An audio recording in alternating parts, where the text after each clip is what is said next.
Bueno, ahora voy a hacer el recuento histológico del sistema nervioso. ¿Qué es el sistema nervioso? Este se encuentra formado por regiones de unidades que interactúan entre sí. Este define la manera y la conducta del humano frente a diferentes estímulos del medio interno o externo. Tiene muchas y muy diversas funciones, tales como el control del movimiento de los músculos esqueléticos y el sustento de las funciones relacionadas al pensamiento. También recibe información sensorial de los órganos y en función a esta información genera una respuesta a este estímulo. Este se encuentra dividido en dos, en el sistema nervioso central y el sistema nervioso periférico. Diferencias entre el sistema nervioso central y periférico. El sistema nervioso central está conformado por el encéfalo, que a su vez está formado por el cerebro, el cerebelo y el tallo encefálico, mientras que el sistema nervioso periférico son los nervios que inervan al organismo, y en ese caso nos vamos a concentrar más en el sistema nervioso central, ya que es la parte que se ve afectada por el Alzheimer. Antes de ver las partes del sistema nervioso central, vamos a ver su unidad funcional, la cual son las neuronas. Las neuronas se encargan de producir y transmitir los impulsos nerviosos. Estas poseen varias partes. Posee dendritas, las cuales se encargan de recibir las señales o impulsos nerviosos, y luego estas son enviadas al soma, el cual es el cuerpo de la neurona. El núcleo es el encargado de la actividad de la neurona. Esta continúa con una cola, la cual tiene el nombre del axón. Este va a continuar la transmisión del sistema nervioso y culmina con unas ramificaciones pequeñas en las cuales se unen a las dendritas del próximo neurona. Estas se llaman el axón terminal, y a su vez en la parte final de estas pequeñas ramificaciones existen los botones terminales. Los axones poseen células de Schwann, las cuales liberan una sustancia que se conoce como mielina. Esto es un aislante y aumenta la velocidad con la que se propaga el impulso nervioso. El espacio entre cada capa de mielina se denomina nodo de Rambier. Sustancia gris versus sustancia blanca. Esta clasificación depende de la mielinización de los axones de las neuronas cerebrales.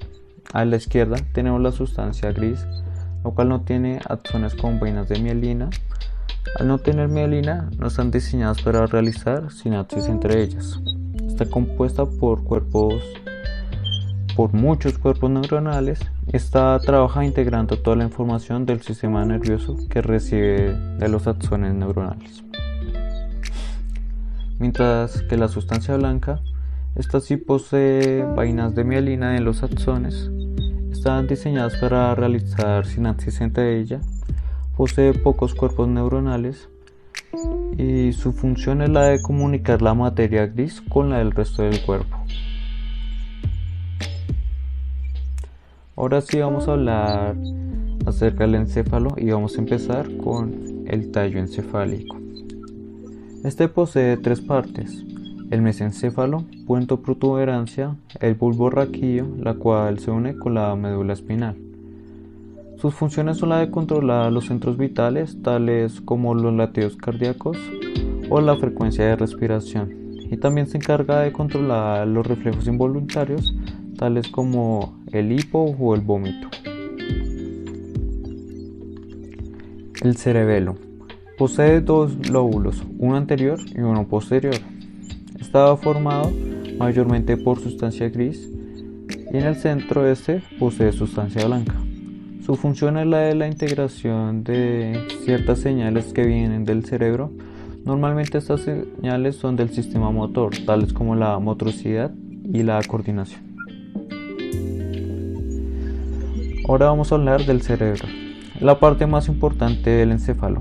Este posee capas protectoras que son las meninges, las cuales son la dura madre, la aracnoides y la pía madre. Su función es la de controlar los movimientos voluntarios, el habla, la inteligencia, la memoria, las emociones, y procesa la información que recibe a través de los sentidos. Está formado en un 40% por sustancia gris, mientras que el otro 60% es de sustancia blanca. Este posee varios lóbulos, tales como el lóbulo frontal, el cual cumple funciones como el habla o razonamiento, el lóbulo parietal, que posee distintos núcleos con funciones muy diversas, el lóbulo temporal se relaciona con funciones como el oído, y el lóbulo occipital, la cual cumple funciones visuales. Este posee dos hemisferios, los cuales se unen con una estructura en el centro llamado el cuerpo calloso. Este posee neuronas que relacionan las funciones de ambos hemisferios. Los hemisferios son asimétricos, pero poseen diferencias funcionales mínimas. Estos se van especializando a través de los años en tareas concretas, pero si algún hemisferio se ve dañado a corta edad, el hemisferio sano se hará cargo de las actividades que el dañado dejó de realizar. Ahora vamos a hablar de la médula espinal. Esta es la segunda parte en que se divide el sistema nervioso central. Es un conjunto de estructuras nerviosas que vienen del cerebro. Están contenidas en la columna vertebral, conectada al encéfalo con el organismo. Estas se extienden haces de nervios hacia todo el cuerpo. Poseen fibras nerviosas ascendentes, las cuales son sensoriales, y descendentes motoras. También posee meninges, al igual que el cerebro.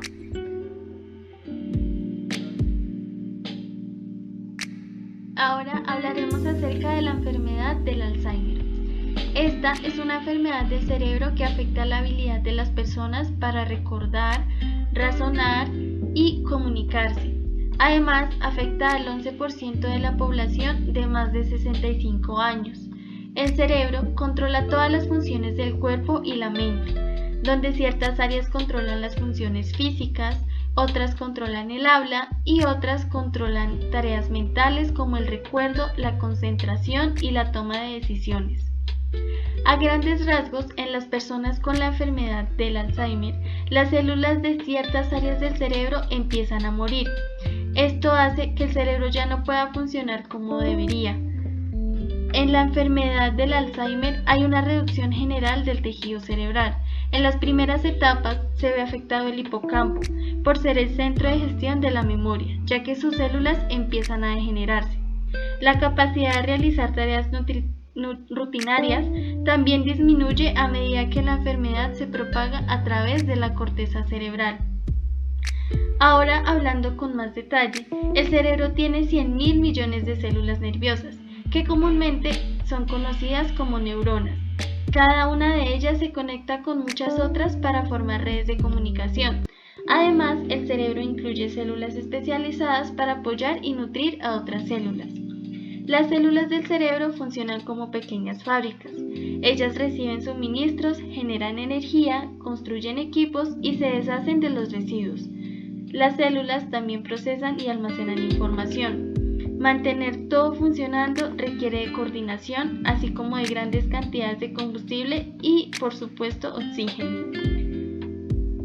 El Alzheimer se da por dos procesos diferentes. En el primero, la proteína beta-amiloide comienza a acumularse en el interior del cerebro. Este proceso puede comenzar 20 años antes de la aparición de la enfermedad. Se produce una agrupación entre proteínas de este mismo tipo hasta el punto en que forman unas placas. Estas placas afectan ciertas áreas del cerebro que están relacionadas con el aprendizaje, la memoria, entre otros. Cabe resaltar que estas proteínas se producen en todas las personas, pero las personas sanas, su organismo es capaz de eliminar estas proteínas antes de que produzcan algún daño. Los enredos son fibras retorcidas de la proteína llamada tau. Esta comienza unos 15 años antes de la aparición de los signos del Alzheimer. Esta sufre una alteración y forma ovillos dentro de las neuronas. Los ovillos son un conglomerado anormal de este tipo de proteínas. Con el tiempo produce daños en algunas áreas del cerebro. Cabe resaltar también que cuando se realiza la autopsia, el encéfalo de los pacientes con Alzheimer presenta 3 anormalidades características. La primera es la pérdida de las neuronas liberadoras de acetilcolina. Un importante centro de células colinérgicas es el núcleo basal. Los axones de este núcleo se proyectan ampliamente a través de la corteza cerebral y el sistema límbico. Su destrucción es la característica distintiva de la enfermedad del Alzheimer. La segunda característica es la aparición de placas beta-amiloide y por último la presencia de redes de neurofibrillas. Aunque estas autopsias muestren que la mayoría de personas desarrollan algunas placas y enredos a medida que envejecen, las personas con Alzheimer tienden a desarrollar mucho más. Estas placas y enredos bloquean la comunicación entre células nerviosas e interrumpen los procesos que las células necesitan para sobrevivir. Ahora hablaremos de las causas y factores de riesgo que llevan a padecer el Alzheimer. Entre ellas encontramos 2 tipos: los factores de riesgo no modificables y modificables. Entre los no modificables encontramos la edad, antecedentes familiares y genética. La mayoría de personas con Alzheimer tiene 65 años o más. 1 de cada 9 personas de este rango de edad padecen la enfermedad, al igual que 1/3 de las personas de 85 años o más. Personas cuyo padre, madre, hermano o hermana padecen de Alzheimer son más propensas a desarrollar la enfermedad. Este riesgo aumenta si más de un miembro de la familia padece el Alzheimer. En la genética encontramos 2 tipos de genes: los genes de riesgo, que aumentan la probabilidad de desarrollar una enfermedad pero no garantiza que ocurra.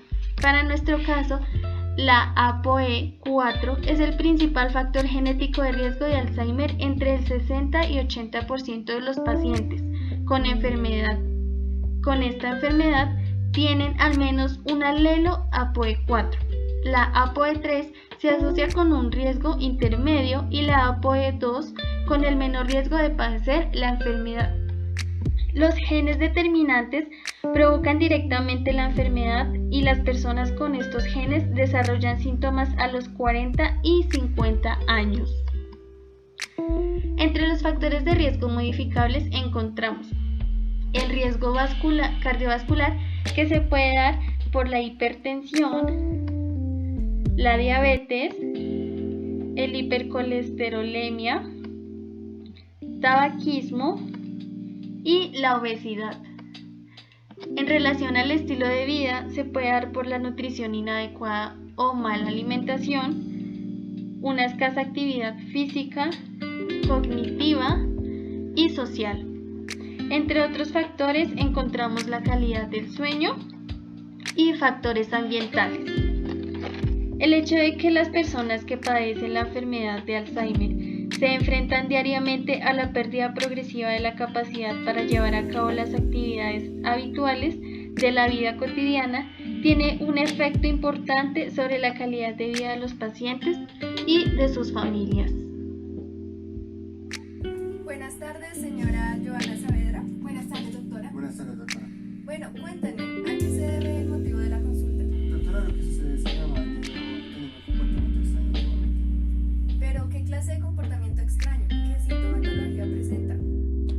Los síntomas que mencionó el familiar de la paciente son cambios en su personalidad, Muñeca, mi amor, mi vida. Mami, ¿me alcanzas el cortaúñas que está allá? Sí, listo. Ay, que este cortaúñas no. ¿Cuántas veces le digo a ustedes que no entienden que este cortaúñas no me sirve? Ustedes sí, Dios mío, definitivamente no le hacen a uno nada. deterioro en la capacidad de movimiento, por ejemplo, caminar, Ay, Dios mío, vamos a ir a la cocina. Ay, pero es que siempre dejan esas sillas ahí.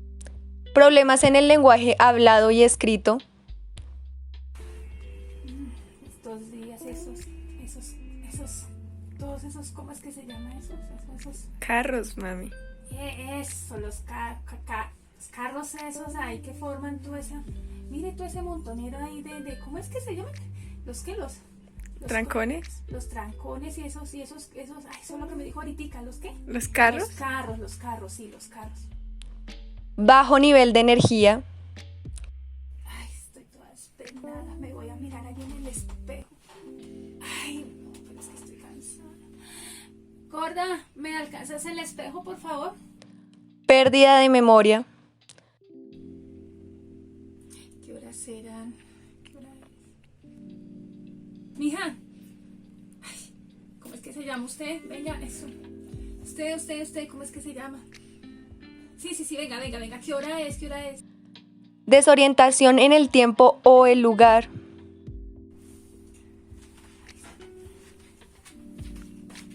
Mami, ¿para dónde va? ¿Cómo? ¿Para dónde va? ¿A dónde voy? No. Voy para el baño. Al baño. ¿Sí? ¿Por acá al baño? No, por ahí no es el baño, mami. Ahí es la salida. ¿Dónde es el baño? Para el otro lado. Incapacidad de resolver operaciones aritméticas sencillas o realizar las actividades cotidianas. Bueno, mami, vamos a jugar. Yo te voy a decir unas instrucciones y tienes que ir haciéndolas. Toma 2 números que sumados den 5 de color rojo. 2 números que sumados den 5 de color rojo.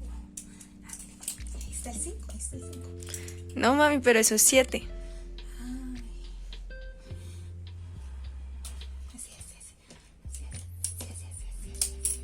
No, mami, eso es 6 y ese es amarillo.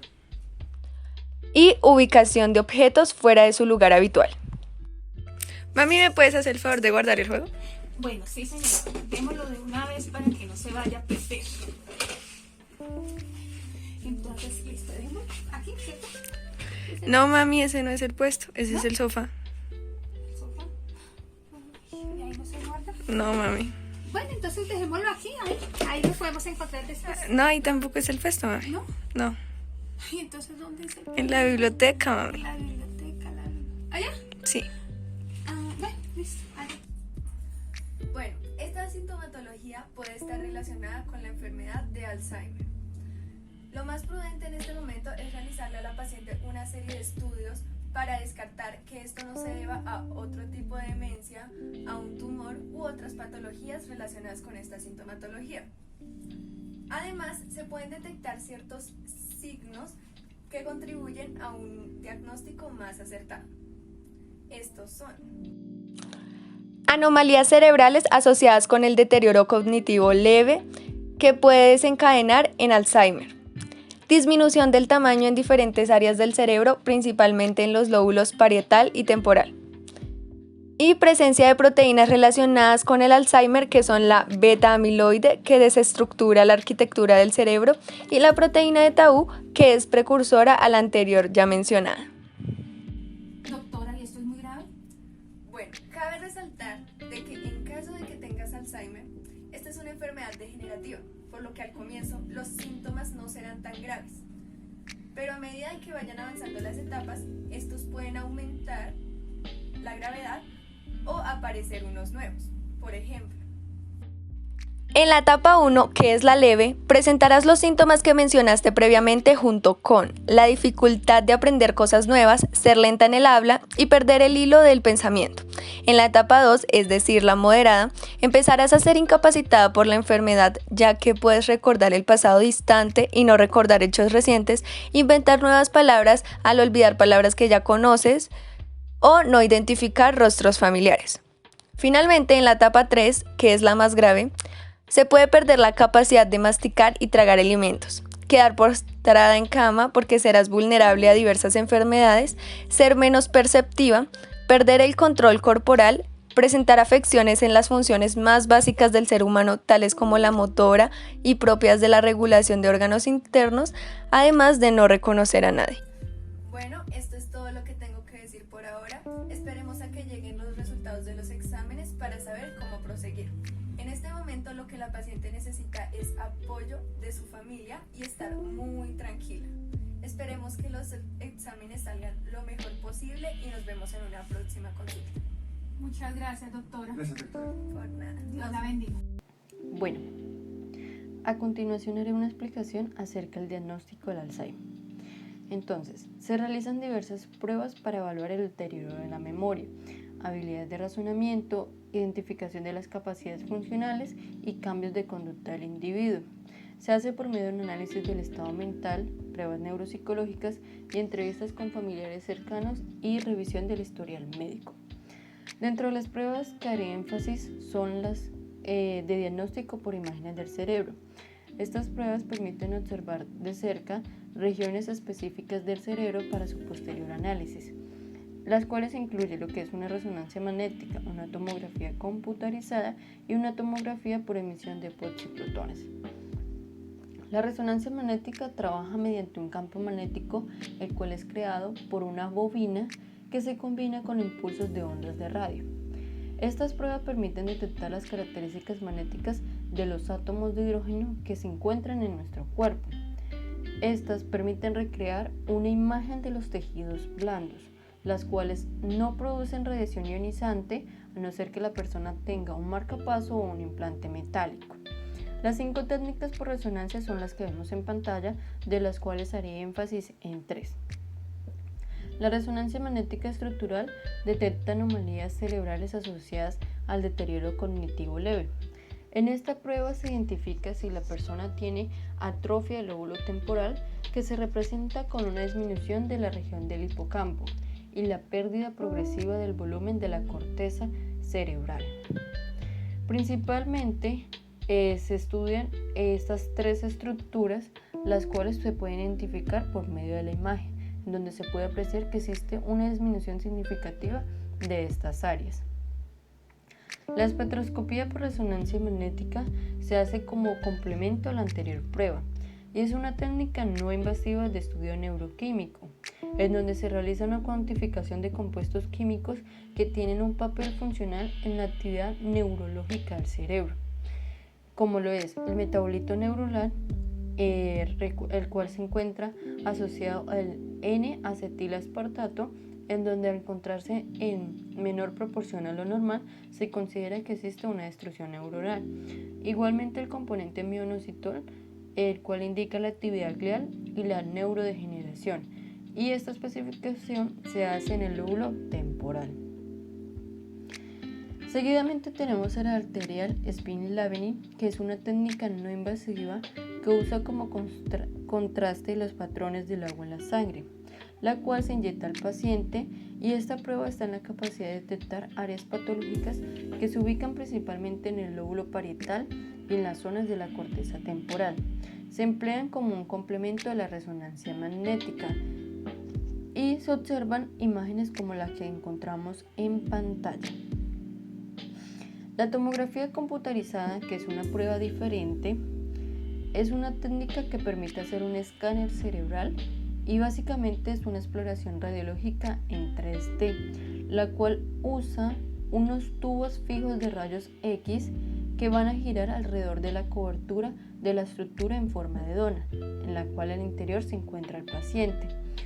Estos disparan haces de rayos X que son procesados mediante detectores digitales especiales, los cuales son capturados y transmitidos a una computadora, en donde se hace un procesamiento de estas señales para después ser sistematizadas y poderse apreciar. Mediante esta prueba se pueden descartar lo que es un tumor cerebral, un hematoma subdural, un accidente cerebrovascular. Y por último tenemos la tomografía por emisión de posiprotones, que se utilizan inyectando una sustancia química que actúa como un marcador del cerebro e indica el nivel del flujo sanguíneo y la actividad metabólica en diferentes regiones del cerebro, como lo es el lóbulo temporal medio y la corteza, donde en la imagen podemos apreciar cómo sería el de una persona normal y cómo es el de una persona con Alzheimer.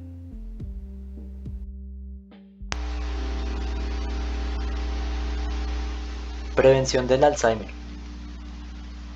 Si bien el Alzheimer es una enfermedad incurable y que no tiene un método infalible para su prevención, existe evidencia sólida sobre factores que tienen un efecto importante en la reducción del riesgo de padecer dicha enfermedad.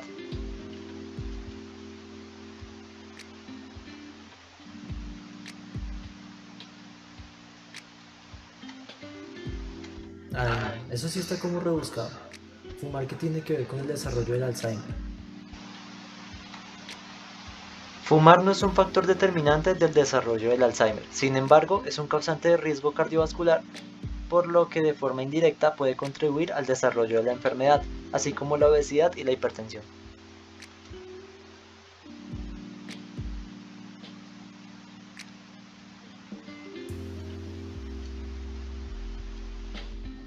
Pero hacer ejercicio, ¿qué tiene que ver? Si eso es por allá en el cerebro. La actividad física regular brinda beneficios para el cerebro. Además, las personas que se mantienen físicamente activas son menos propensas a mostrar deterioro en su salud mental, y dicho hábito puede retrasar la aparición del Alzheimer o enlentecer su evolución.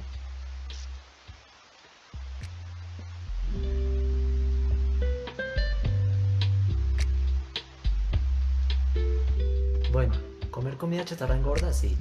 Pero de ahí a que me dé Alzheimer. En la década de los 60, los resultados de un estudio epidemiológico demostraron que la población que habitaba en las cercanías del mar Mediterráneo presentaba una menor incidencia de enfermedades cardiovasculares. Una dieta mediterránea es una alimentación rica en vegetales, frutas, legumbres y cereales, con una baja ingesta de carnes rojas y grasas saturadas. Dicha dieta consiste en una nutrición que previene el estrés oxidativo causante del Alzheimer.